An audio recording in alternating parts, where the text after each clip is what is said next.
Maintenant, c'est vrai que nous avons des textes prophétiques émanant de Rasulullah sallallahu alayhi wa sallam, dans lesquels il a défendu, selon la compréhension première, à sa communauté de polémiquer au sujet du Qadar. Pourquoi? Parce que le Qadar, c'est le secret de Dieu, nous avons dit, selon la citation de Sayyidina Ali radiyallahu anhu. Al-Qadaru sirrullah. Allah subhanahu wa ta'ala n'a pas informé de son Qadar ni un ange rapproché, ni un prophète élu. Alors nous avons un hadith rapporté par Tabarani, dans lequel Thawban nous rapporte que le prophète sallallahu alayhi wa sallam, il dit: إِذَا ذُكِرَ أَصْحَابِ فَأَمْسِكُوا. Si mes compagnons sont cités, retenez, c'est-à-dire vos langues et vos avis, à la priorité à eux. Et lorsqu'on parle des astres aussi, retenez-vous. Les astres ne sont pas à l'origine ni du bien ni du mal. Et lorsqu'on polémique, on discute au sujet du Qadar, retenez-vous, c'est-à-dire abstenez-vous d'entrer dans la discussion.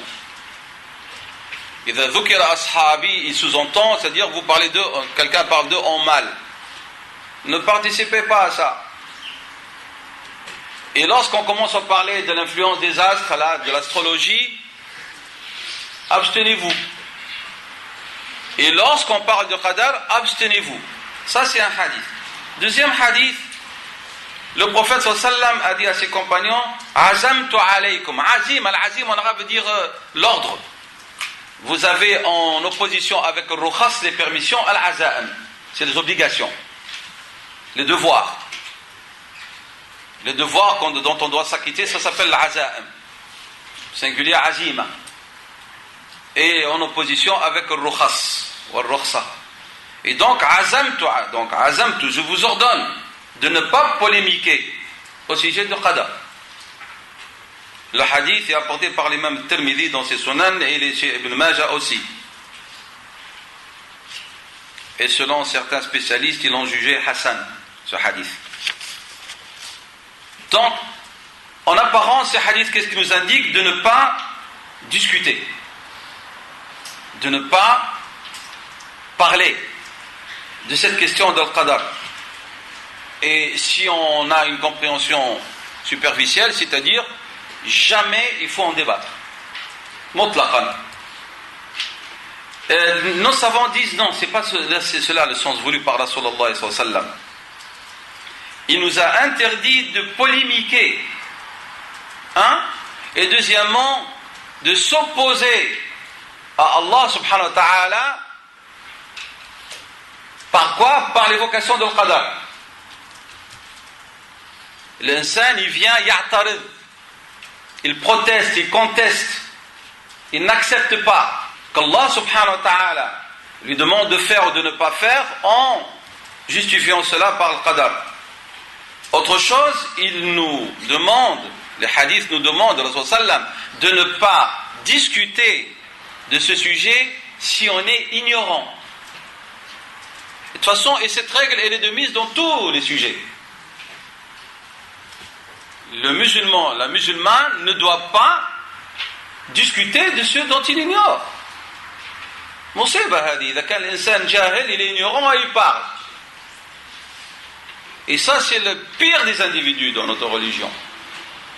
Parce que si tu ne sais pas, c'est un malheur déjà. Mais si tu ne sais pas que c'est pas, alors là, c'est un malheur multiplié par X.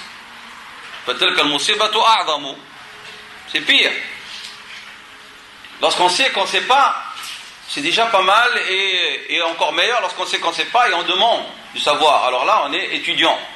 On est demandeur du savoir, et c'est même, il y a un éloge de la part de Rasul sallam de l'islam pour les gens qui ne savent pas et qui cherchent à savoir. Mais lorsqu'on ne sait pas et on refuse d'apprendre, et on se donne le droit de prétendre savoir, il s'appelle dans notre religion jahil, ignorant. Pas dans le sens que nous savons. C'est pas, l'ignorant n'est pas forcément l'illettré. Il y a des lettrés qui sont des ignorants. Donc à ce moment-là, nous sommes devant quelqu'un qui est borné et avec lequel il ne faut même pas avancer dans la discussion. Donc l'i'tirad, donc l'opposition des hadiths, c'est sur ce genre de personnes ou ce genre de situation. Comment est-ce que notre prophète sallam nous ordonnerait de ne pas discuter le qadar alors qu'il fait partie des piliers de la foi? On doit connaître qui est notre Seigneur, subhanahu wa ta'ala. On doit savoir qu'est-ce que la foi dans les anges. On doit savoir que veut dire croire dans les messagers et les prophètes. On doit savoir quels sont les livres de Dieu révélés et les qualités du dernier livre révélé à Rasulullah sallallahu alayhi wa sallam. On doit savoir ce qu'est Yawm al-Qiyamah, les stations de Yawm al-Qiyamah, l'Imam bil-Ghaib. On doit le savoir. Mais on doit savoir ce qu'est le Qadar al-Qadar. Mais savoir. C'est ça ce qui est important. Et la preuve que ce n'est pas interdit, tous les savants parmi nos prédécesseurs pieux, ils en ont parlé. Et même qu'ils ont vraiment tenu des discours très très approfondis sur le sujet. Donc, ce qu'on nous demande, c'est de discuter de Qadar al-Qadar avec connaissance, selon une méthodologie, et on nous demande de ne pas polémiquer. C'est ça ce qu'on nous demande.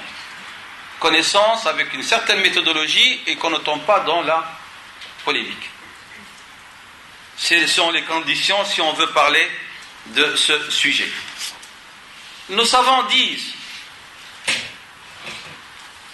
tous les éléments de la foi sont construits, ils tiennent sur l'assise principale de la foi en la prédestinée. Dans le décret, la prédestinée. Ils le considèrent comme étant rakiz l'iman bil aqaid al-islamiyya.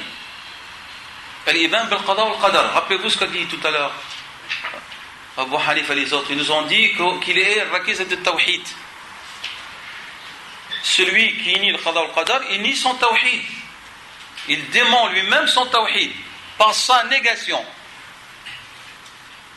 C'est pour ça qu'il est très important et sa place est importante.